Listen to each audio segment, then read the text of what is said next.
Peace all. Welcome to the Mercedes and MK Lunchtime Radio Show. We are your hosts, Mercedes and MK, aka Eminem. We are two mamas from Rocktown. Look at me trying to combo it already. Don't do that, MK. Rondo and Frogtown, who share one generational objective: keep the already born babies alive, help the elder transition with dignity, love, and protect our community simultaneously. So we are here coming to you every other Tuesday on WFNU 94.1 FM, Frogtown Community Radio, St. Paul. What else is there about us? So tune in. We're going to be with you for the next 6 months from now until August 13th. Shout out to Philip Gracia for helping us find a home here at the one and only WFNU 94.1 Frogtown Community Radio. What's up? It's me, Ms. Mercedes, aka your kid's favorite teacher. We're just here. We got a lot of stuff cooking that's like what's going on in the hood right now. So we have special guest Leo Jackson here with us today. Hey. So want to say what's up, Leo? Hey everybody, how y'all doing out there? To all the Mercedes and MK fans, I'm just excited to be in the booth with y'all today. Yeah, so before we get started, we want to know what's going on in the hood. So this past week, or it might have been a week ago, I went to the St. Paul Central versus Johnson basketball game. That was one of the best basketball games I have seen in a long time. And I love basketball. I grew up in the Dynasty era with Angel Robinson and Kiara Buford at Central High School. So I know what good basketball looks like. And shout out to Alan Langford Jr. They went into overtime, and he for real took over. Like, the Central crowd was saying, we trust in 24. I think that's what they were saying. I have bad hearing, so somebody actually told me that. But, so what do you guys think about sports right now? Well, Lil J, Allen Jr., we call him Lil J. He's from Jimmy Lee. He's a Jimmy Lee guy. Growing up, I've seen him play basketball and football since he was a really young kid, probably 7, 8 years old when he was playing up 9U, and he's always played about 2 years up. So I don't think that competition scares him. In fact, he's been on that varsity team at Central since he was an 8th grader.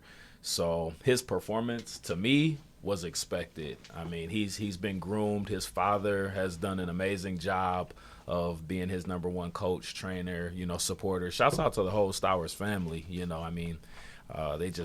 got a great pedigree and bloodline of athletes.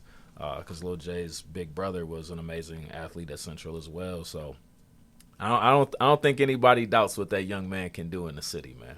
He's definitely a top dog in the state. All right, so that really shows not only your family bloodline, but the community produces top tier athletes, right? Would you say that? Definitely. Especially from the Rondo community? Man, I mean, we could go on all day. I mean, we only got an hour to talk. Well, we could just sit here and just name, all of the great athletes that have come out of here from this Rondo area. I mean, we've got Hall of Famers. I mean, even Joe Mauer, he's getting ready to go into the Major League Baseball Hall of Fame. Terrell Suggs is getting ready to go into the NFL Hall of Fame. So it's just here. It's in the soil. We got it. And you played with Joe Mauer, right? Yeah, both him and Terrell. Yeah. Okay. Yeah, so you know Legendary. What it takes to be a legend, right? Right. You were around legends, and can you just talk more about what it takes to be a legendary player? What kind of atmosphere, coaching? Honestly, I believe in iron sharpens iron. To really become to reach your best potential, you got to surround yourself by people who are going to make you work. I've always believed that growing up in our neighborhood, we practice against the best competition every single day. So when you go out there, it makes the game easy, because the best players in the state are on your team. So Monday through Friday, you got to go against him or her. Like you said, you're a member of that Central team that literally changed the rules in the state high school league. people want to talk about that, but that transfer rule, that's the Central Girls Basketball rule. That's not a Minnesota State High School League rule. That's Central Girls Basketball rule, where they were like, nope, we are no longer letting the best girls in St. Paul come together and form a team because they're gonna win not one, not two, not three. You know, so y'all was the first ones to really do it at that level. So it even shows, regardless of gender, boy or girl. I mean, we got Olympians now. We got an Olympian gymnast coming out of St. Paul. Shout out to Sanusi Lee. Yeah, we got an Olympian track runner and Matadi. Like, St. Paul is just, man, it's so talented and really doesn't get the credit it deserves for being the recruiting grounds for great athletes. I think more colleges really need to start paying attention to what's going on here. So I know you're very active when it comes to sports in the community, and I have 4 boys that are very active. My fiance runs a traveling football team, flag football team, so I'm very involved when it comes to like the sports community and just being raised under what you're talking about, like just being around star legendary athletes and programs. I've seen a lot change. I just want to hear what you've been seeing. Yeah. Well, you know, and I know we'll do a deeper dive later in the show, but gentrification is real. You know, it's not a conspiracy theory. Gentrification is real. Urban planning is real. Populations are being moved around. So the talent that existed amongst our families that lived in St. Paul, you know, is not exactly here anymore. And a lot of the suburban schools are benefiting from St. Paul families that have now moved to other areas. And so I mean, St. Paul or even like a Minneapolis public school system isn't really benefiting from the athletes that they once had because now they're all suburban families. And just speaking of your children, you know, your kids are around my kids' age, and I remember when they all first started playing flag football. I've got film with your sons on there, you know, on my son's film, like out there running around, and I just remember being at the park like, oh, he got it. You know, Mercedes son's fast. You know, so yeah, we got a talented community, man, and it hurts sometimes to know that we're all kind of spreading apart and moving into different areas and trying to figure out ways to keep our community and our families and kids together so that they can continue to experience that same level of success that you did as a Central Girls basketball player or I did as a Cretin-Durham Hall football player. Because even as a private school kid, like Cretin still St. Paul, like they're coming, you know, to St. Paul to get kids. So that was still like a championship for the town. You know what I mean? It like all of the St. Paul Rondo area kids really made that championship happen. So we got to figure out how to keep our kids together somehow. For sure. Yeah, thank you. You touched on a lot of things that we're about to get back into. That was just our What's Good in the Hood segment. What else is going on in the hood? The St. Paul public school teachers are heading towards another strike. How you feel about that, MK?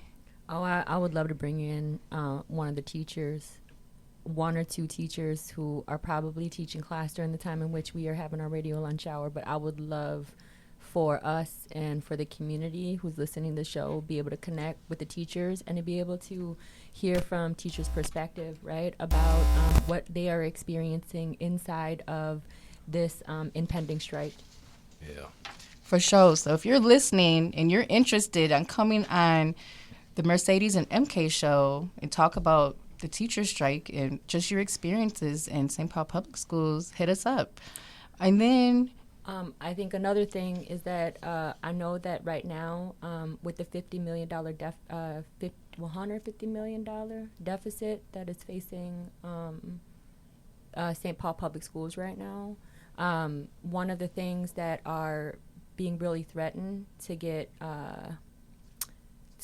resources that are being there's a threat that the existing resources, which is also already very little, right, that is directed towards ethnic studies, right, is also a threat, right? And so especially if you are a teacher, right, who is actively teaching critical ethnic studies inside of SPPS and you're actively pushing for your rights, right, inside of the SPPS context, hit us up, Mercedes at MK Show. Yep, so we're going to take a quick break and go to Pink and White by Frank Ocean. Okay.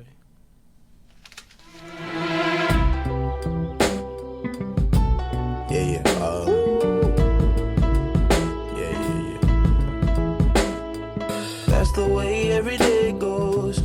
time we've no control. If the sky is pink and white, if the ground is black and yellow, it's the same way you showed me. Nod my head, don't close my eyes, halfway on a slow move. It's the same way you showed me. If you could fly, then you'd feel south. Up north's getting cold soon. The way it is, we're on land, so I'm someone to hold true.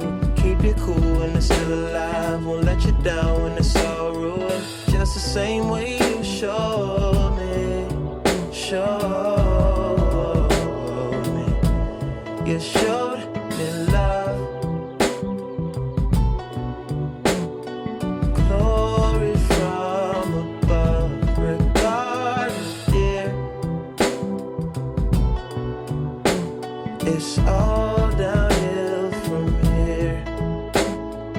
In the wake of a hurricane, dark skin of a summer shade, nosedive in the floodlines, tall tower, milk crate. It's the same way you showed me.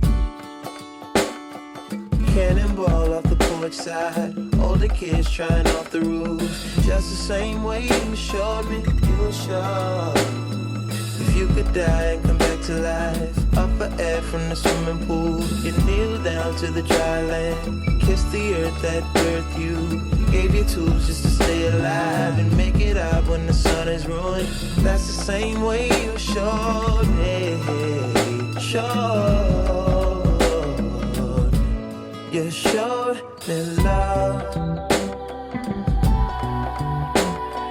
Glory from above. Regardless, dear, it's all downhill from here.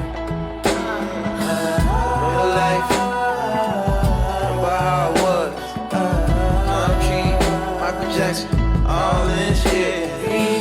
Say what up to Ready, the shoe. Say what up to Danny. Say what up to life and my child. Running up my bikes, running up. Out for me, nicotine, still in Granny 6. Take it easy. Give me something sweet. Bitch, I might like immortality. This is life, life, immortality.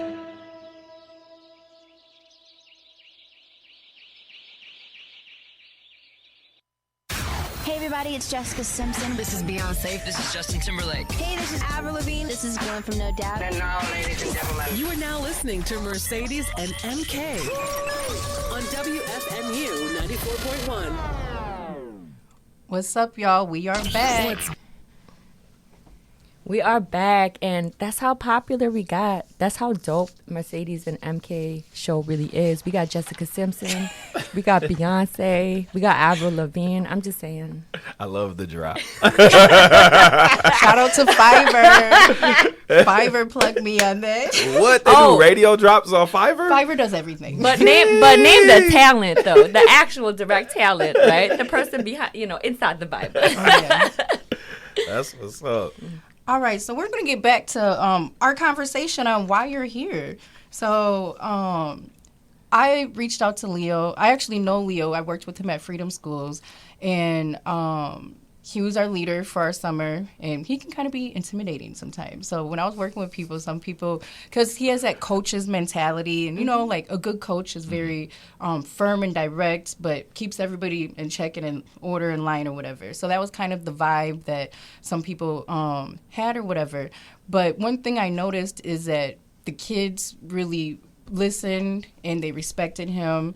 And that's something I pay attention to, especially working in education, because not everybody can get through to these kids. And then my kids play sports, so we'd cross paths a lot because my kids, they mostly played at the West Side, and he was more like on the East Side, Johnson, and now I was running St. Paul Rattlers.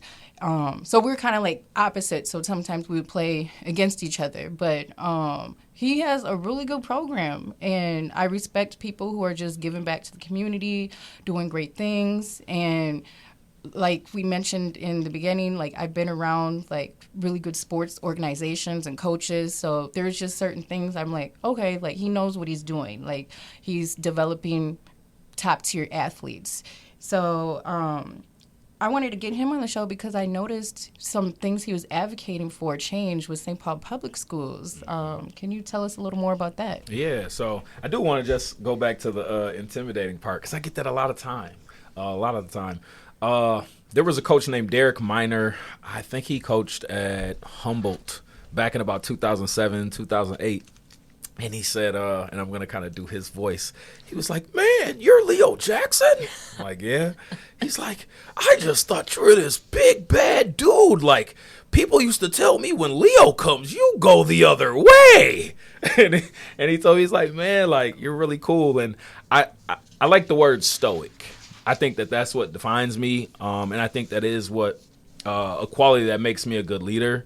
I'm really calm and cool and in times of chaos, like Donaby said from Freedom School, because he trained me in being a Freedom School educator, servant leader, like wearing my mask. I wear my mask at all times. So I know that sometimes, like, you know, the women talk about the resting bee face. Like, I can have that face because I'm just like, I'm even keeled, mild mannered, like, you know, my temperament's right here. But I am a no nonsense guy too, you know, because I do want to get things done. And when there's an agenda or a goal that we have and it's important, it's a pressing issue, like, I'll go there with you, you know, because I'm no nonsense when it's serious. And especially when it comes to our kids, you know, again, going back to Freedom School, like, shouts out to Dr. Hill, like, changed my life. I wanted to be an architect.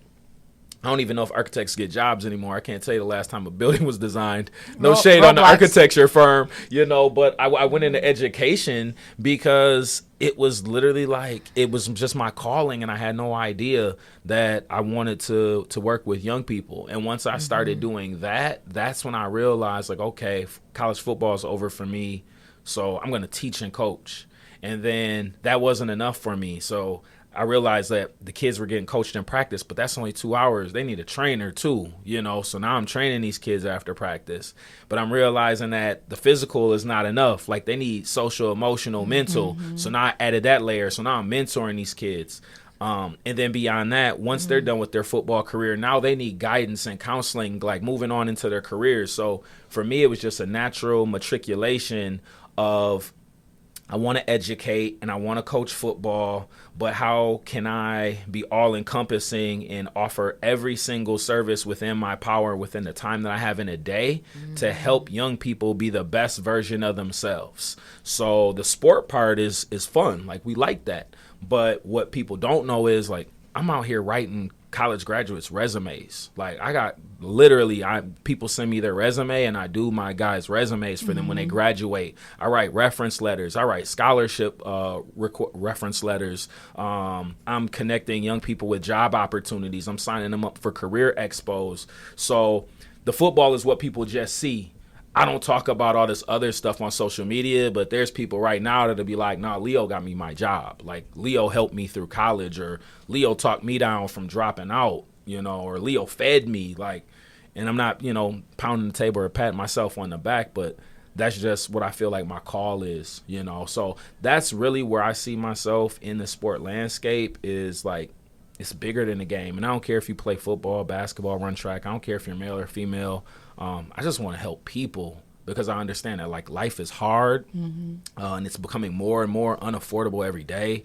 And so I'm just trying to arm young people with the tools that they need to be successful. And oftentimes sports is the proverbial carrot in front of that mule that drives these young people. And that's my niche.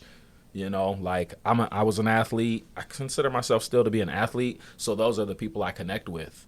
But I challenge anybody who's got a passion, whether it's art, you know, drama, whatever, like, connect with young people who are into what you're into, because you can be a me, but that other version, you know, I'm like the football version, but there can be an acting version, or there could be like a person who wants to go into politics. Like, there could be that version. Like, just go out there, get engaged, get involved, because these young people, they need a helping hand, you know? Somebody to show them the way. One thing I really heard and resonated with was, like, you're an athlete, so I'm sure your dream was, like, to make it pro, right? So that was keeping, to me, I believe everybody needs to be dreaming to be living. So, and once that dream is dead, you're kind of just out here and not really living. And when you're dreaming, there's, like, a light inside of you that's flaming.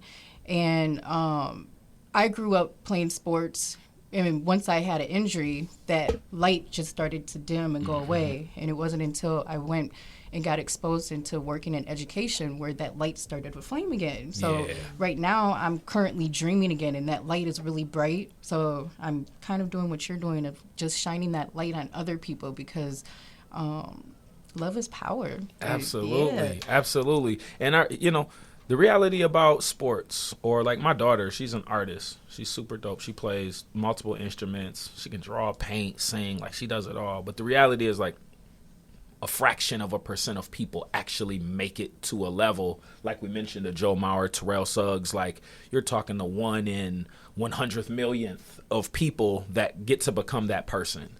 I consider myself successful in life, right? Everybody can become me. Like, I have a home. I've got 2 cars. I'm raising my kids. I get to take vacations.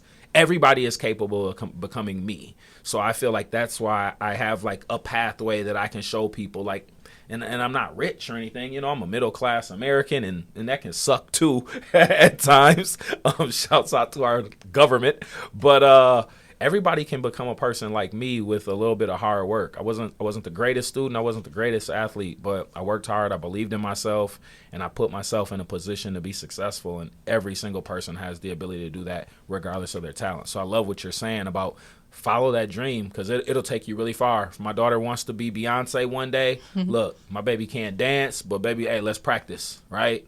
I don't know if you got the vocal talent of a Beyonce, but we about to chase her, because you can get pretty far if that's the model that we're working towards. Like, if I'm chasing Jordan, I'm gonna get pretty far if I'm trying to be like Mike. You know what I'm saying? So that's what I just try to push kids in that direction, and just keep chasing those dreams. Don't be afraid of them.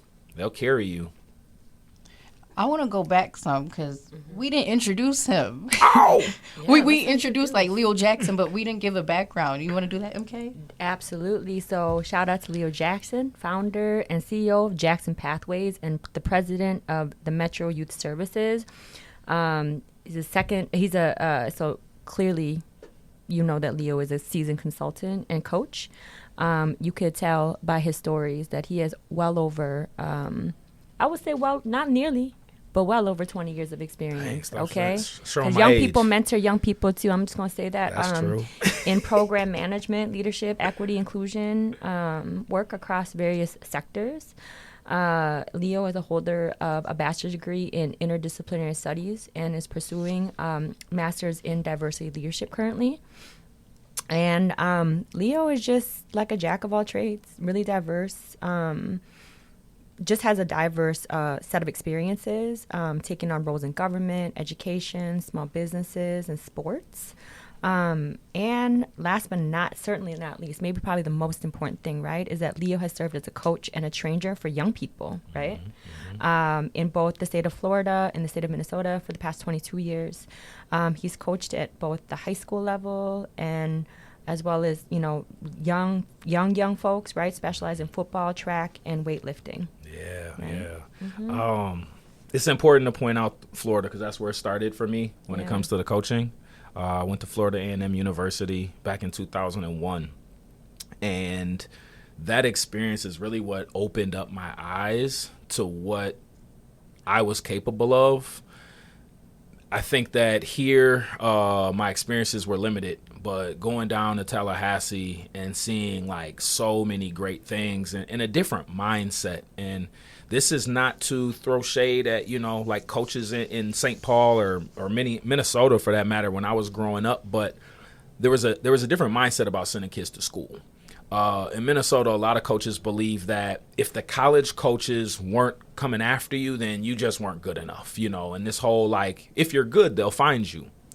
I get down to Florida where that is actually true, right? Like in Florida, because they're recruited hard, if you're good, they'll find you. Like Devin Hester, NFL great. He was on a 3-win team in high school. His team sucked, but he still gets a scholarship to the University of Miami, goes pro, and has an amazing career. Even there, shouts out to my coach and mentor, Coach Cofield. He told me that his goal every single year was to send at least one kid Division I. And we had a small program. This was a very small school. It was a 1A school. So we only had 35 kids on the football team. So you imagine out of 35 kids on a varsity team, you might have 8, 9 seniors. So you telling me out of 8, 9 kids, your goal every single year at minimum is to send one kid Division I. That's not the mindset in Minnesota, right? This coach was actively working to send every senior on that football team to school somewhere to go play. Now, it was up to them whether or not they decided to pursue that, but he wanted to make sure that he at least created the opportunities, whether D1 or D3, he wanted every single senior to be sitting at that table on signing day. I knew that not to be true back home.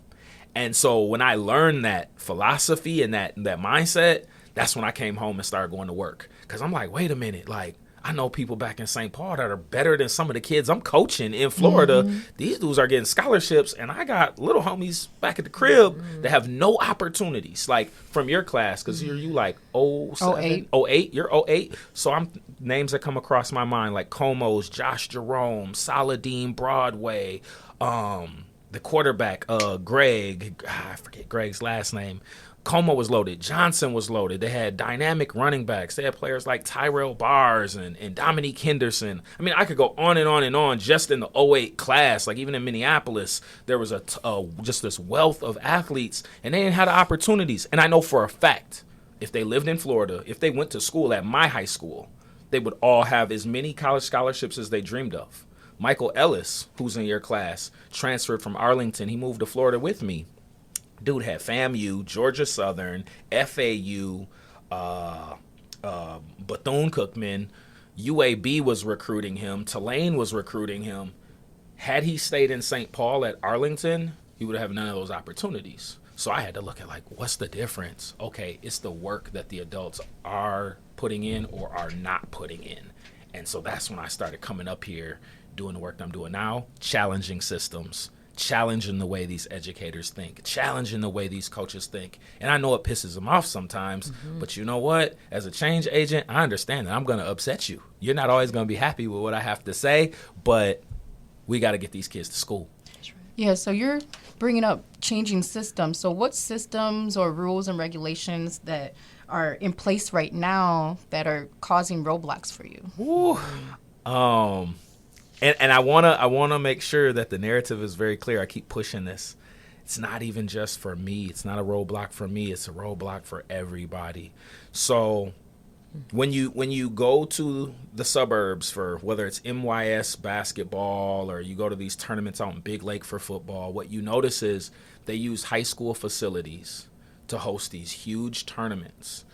And that money goes to the booster clubs, it goes to the youth organizations, so their kids have brand new uniforms with their names on it, brand new equipment, right? And that's helping parents financially, right? Exactly. Well, Okay. here's the thing. In the suburbs, you know, you have mid to upper middle class families, they still pay full price. So look at like East Ridge, for example. East Ridge football, I believe on their website says it's like $300 to $400 per kid.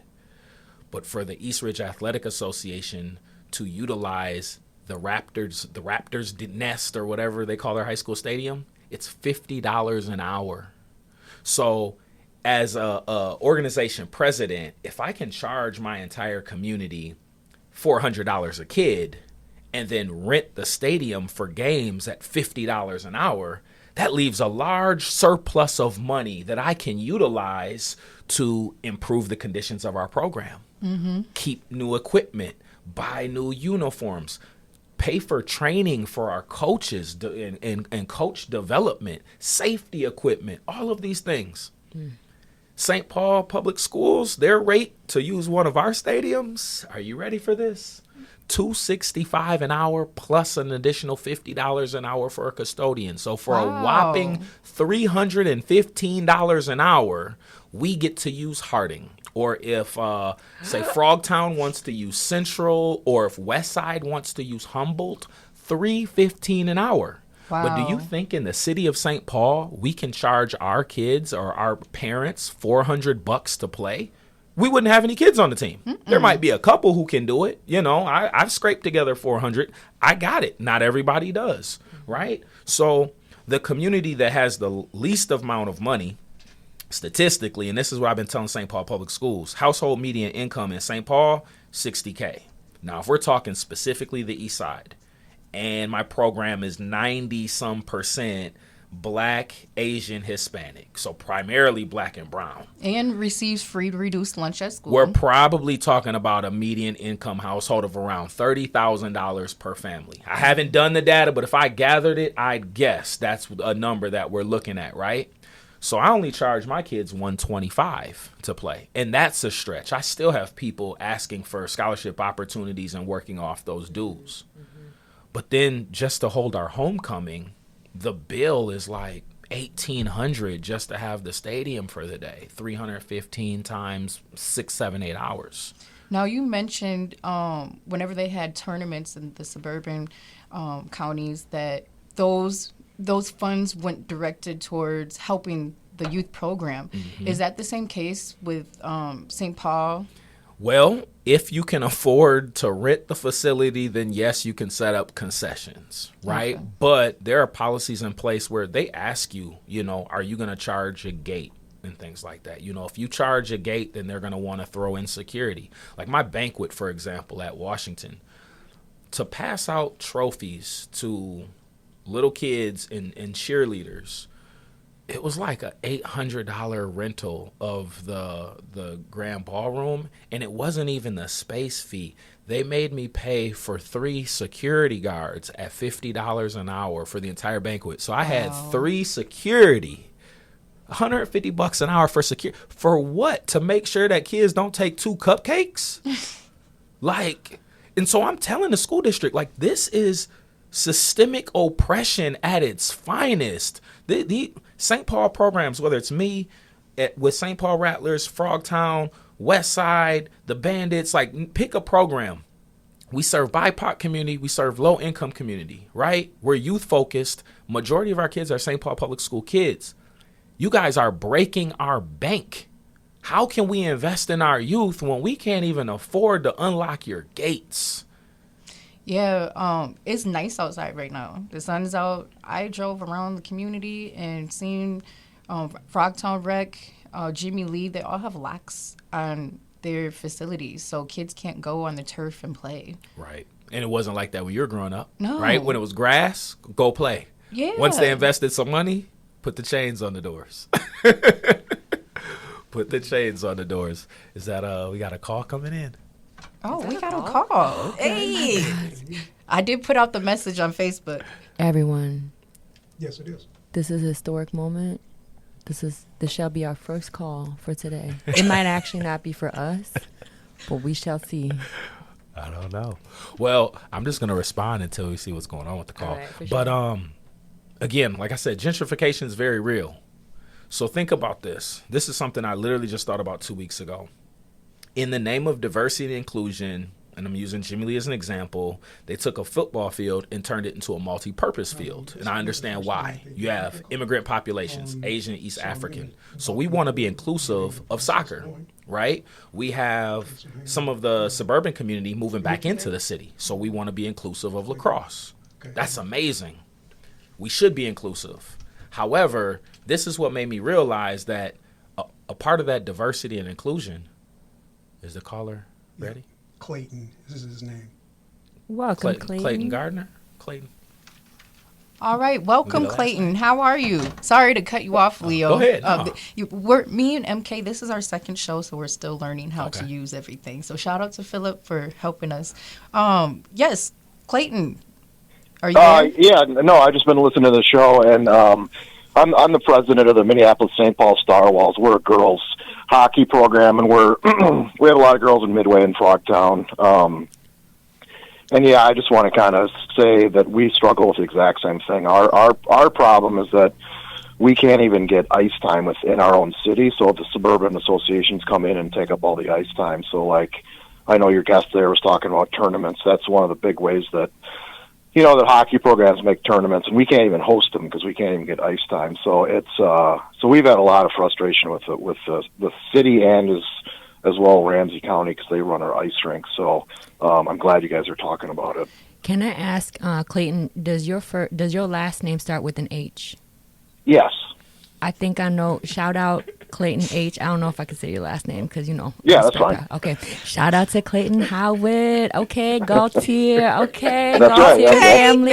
Hey, Gaultier, actually, so Gaultier Clayton and Kristen, his wife, right? They actually helped seed Maxfield's first PTO, right? They gave, I remember y'all gave us like over $1,500, right? Yeah, that you didn't have to exactly. help seed the Maxfield PTA. So thank you so much. Nice. So sure. this is love, and it really shows the community. I actually went to Gaultier for one year, my third grade Oh, okay. year. So shout out to Gaultier. Seriously. Yeah, there we go. Yeah, it's sad that SPPS didn't keep them. I see the same, but Clayton, I see the same thing happening at Conway Rec Center with just the dome. Like, I know football teams, they're trying to fight for just space to practice because a lot of our traveling football teams are, they travel. So during the cold months, they got to be in a dome just to practice. And it's always being consumed by outside Organizations. soccer programs that aren't necessarily from the area, but they have the money, the funds to rent out the space. So then it keeps our programs in limitations. Yeah, exactly. And I think your other guests there talked about it too. It's like, I mean, there's some kids that are going to make, go to college and everything like that. But I think us coaches that are working in the city, it's like we see so many kids that this is like, I don't think it's too far to say that this is life-saving for them, to be a part of a team, to be a part of a community. And that goes like so far beyond just what scoring touchdowns or scoring goals. And we need the city and the government and the school district to really understand that and say that, hey, these are our citizens, these are our kids, these are our neighborhoods, that we need to do everything we can to get kids into whatever it is. If it's art, if it's theater, if it's sports, whatever it is, get them into something that gives them a sense of pride and helps them through tough times. And we have so many kids that are just struggling. Yeah. And this is one of those things that can help them through those times. Absolutely. And the biggest barrier, like you've mentioned, is access. And that's adult controlled, and that's where I've been pushing with, reaching out to city council folks, the mayor's office, St. Paul Public Schools to say, do the adults in the community a favor, because we're volunteers. Like we don't do this to get paid. You know what I'm saying? So why are you making it difficult for us community volunteers to provide a service to the youth that you actually get paid to serve? You know, so how about you try being my ally? Don't, let's not debate why or why not we can do these things, but let's sit down and make a work group to focus on, like, how can we get there? You should be saying, all right, Coach Clayton, I see where you're coming from. We've got some challenges, but let's work on a plan. Or Coach Jackson, let's sit down and figure out how we can reach a space where these fields are affordable, or maybe there's a certain time of day or a day of the week that's blocked out for community-based organizations. But to just stonewall us, shut us down, and pretend that there's nothing they can do, that right there, that makes my blood boil. And that, and that's also, why I'm fighting. Give resources. If you're a nonprofit, you should get a discounted rate. There's plenty of ways. And then I also think about, like, St. Paul Parks and Rec. They should be collaborating with St. Paul Public Schools. Like, Central High School is right next to Oxford Jimmy Lee. Why is there not a pipeline that is creating our varsity players to be mentors, and they could be helping with clockwork, refs, putting them in coaching. And I know that's something that St. Paul Parks and Rec has struggled to get people to volunteer their time to be a coach, or people don't want to do the clock or ref. Well, get the high school players involved, and that's something that I noticed these suburban counties are doing. Like you mentioned, East Ridge. They have a wonderful football camp program. My kids actually participated, and I watched. It was pretty much ran by the athletes, the high school players. Exactly. And it creates relationships, but now there's a younger generation looking up to, I want to be that one day. Yes. And there's so many high schools that are right next to rec centers here in St. Paul, and we could be creating that pipeline, but we're not. Yes, there are no partnerships that exist. There's a partnership level at the executive level, right? So somewhere buried in old bylaws and policies, St. Paul Public Schools and St. Paul Park and Rec do have a partnership agreement, and that's why you'll see like Central gets to utilize Jimmy Lee's gym when they need extra gym space. But beyond some of those agreements, and from my understanding, it goes way back to like St. Paul Park and Rec used to like be responsible for clearing the snow and cutting the grass of St. Paul Public Schools. So this stuff is real like antiquated old information.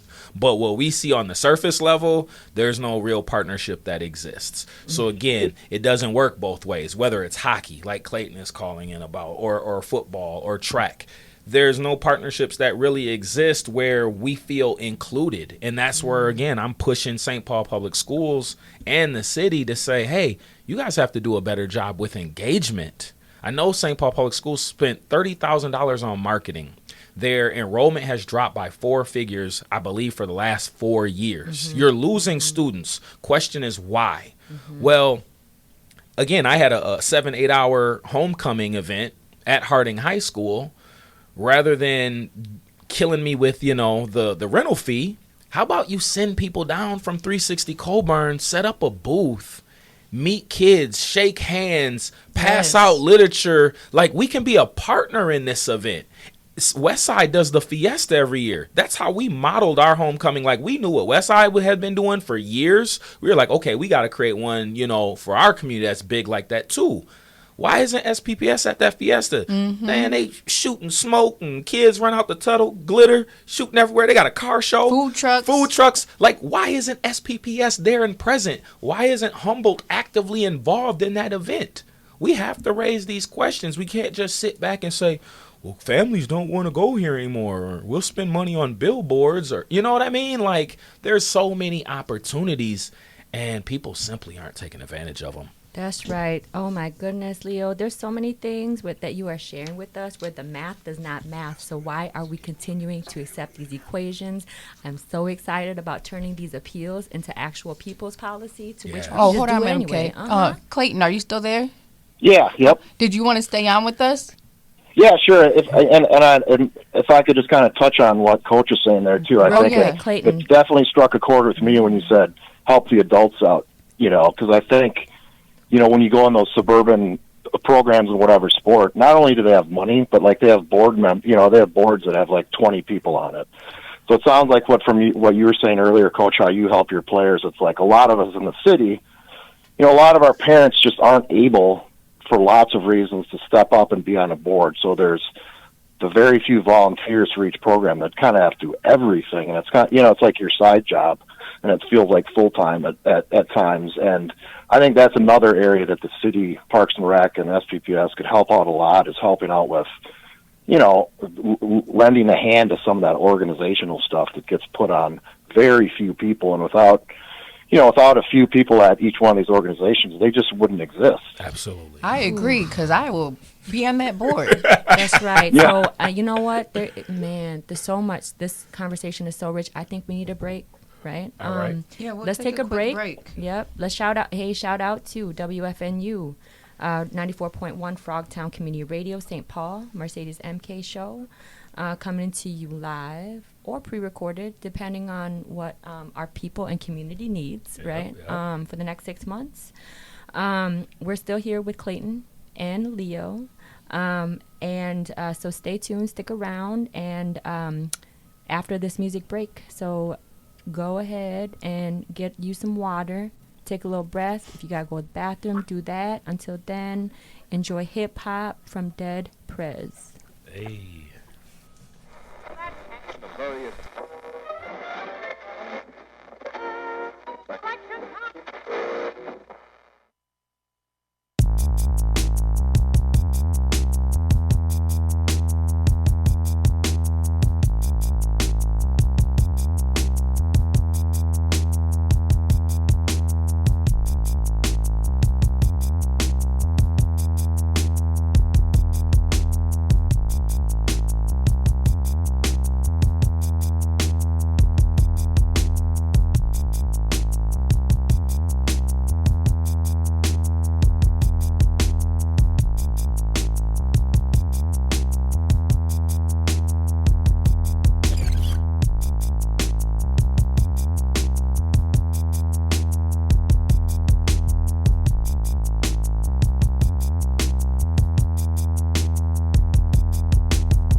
Welcome back. We are here with Coach Leo Jackson, MK, and Ms. Mercedes.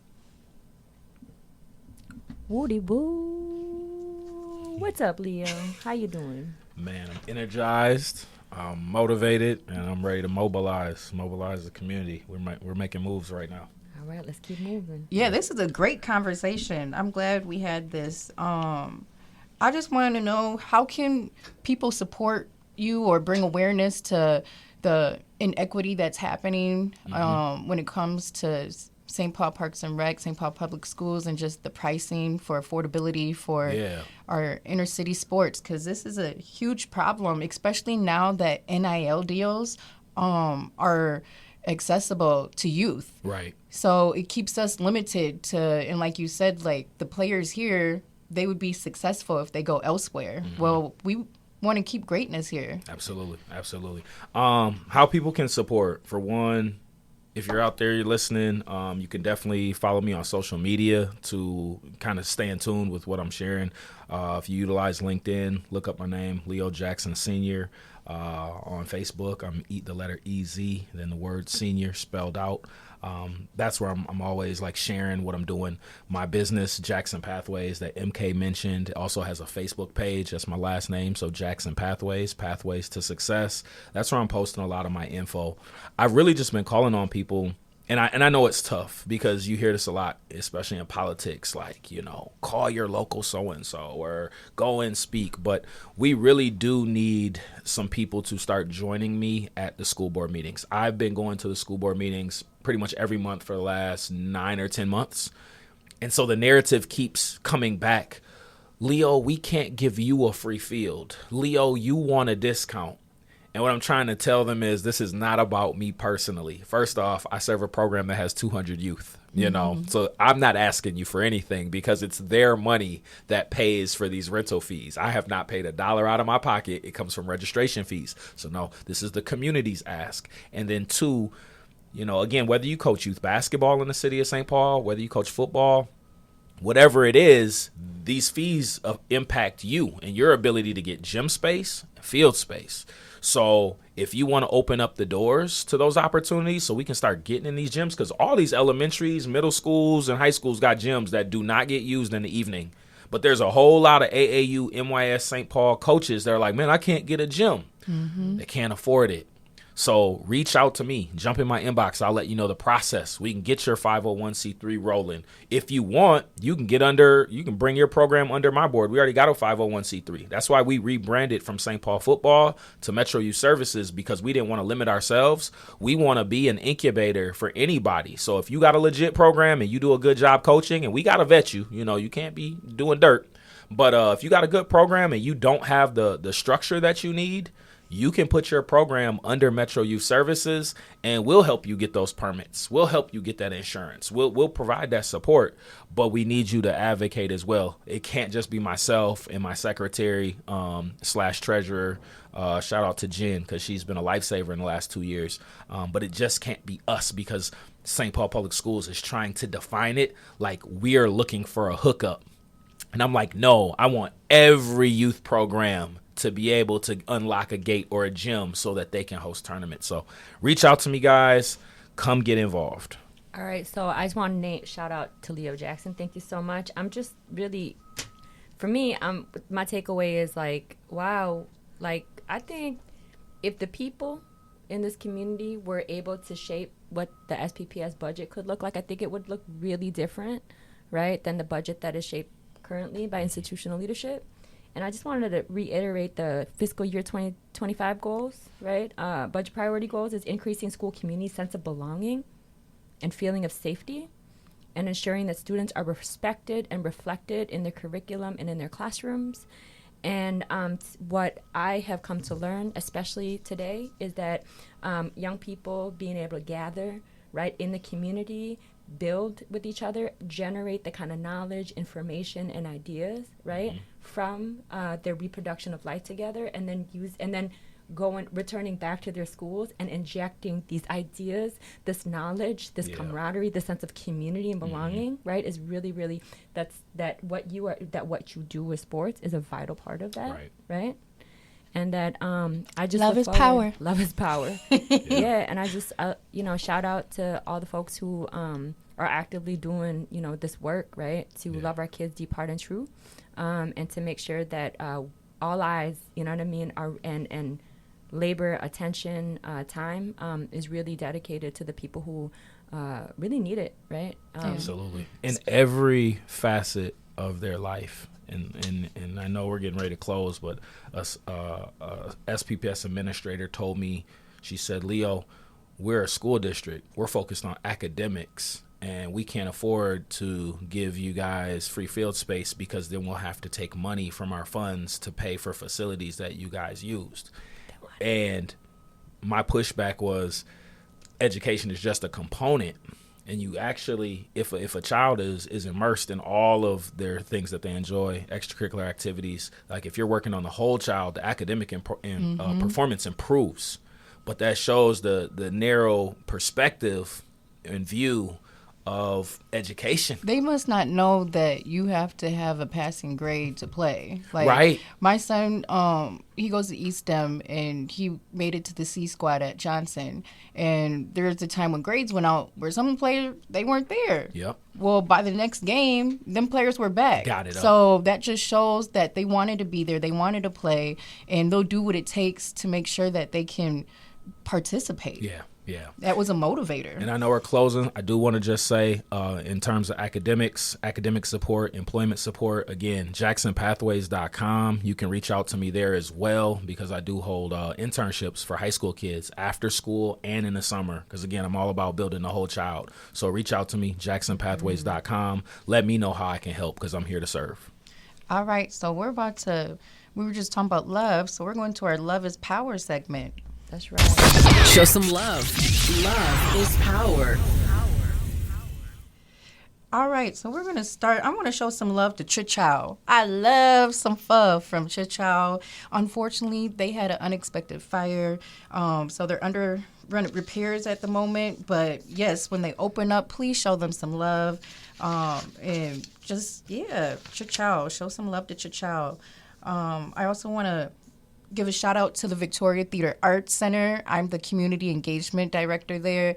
And on March 6th, we are partnering with Model Cities to create love bags. So we're looking for volunteers and just community members to come out and make some love bags. We have all the materials. We're providing hand warmers, sanitizer, a little water bottle, a snack, just showing some love. And then we're going to go out and pass the love bags out along university, because I'm a big believer in just energy. We can change the energy in our environment just by action. So showing somebody some unexpected love will really transform just the atmosphere. And right now we are seeing a rise in homelessness, especially in the Frogtown area. So I just want to show some love and let people know we see you, we're here, and we're in this together. That's right. Anything else? No. Who do you guys want to show some love to? I want to show some love to my mama. Shout out to the mamas and the papas out there. Yeah. Oh, my mama. Shouts out to all the parents, because without them, the work that I do is nearly impossible. They give rides, they buy meals. So just shouts out to all the parents who stand behind community leaders who are working with these kids every day. Yep. And then also shout out to Victoria Theater. Again, we already did that. Much love to Victoria Theater. Shout out to all the folks, right, who are keeping memory alive, right? It is Black History Month. We want you to show some love to those who have made an impact in the Rondo community through music and arts. You can check it on the Victoria Theater social media page. The page, you will see the richness and the talent of this community, right? Speaking of rich, amazing, brilliant talent in the community, we are really, really excited. Yes, right? we are. You want to take it over? Go ahead.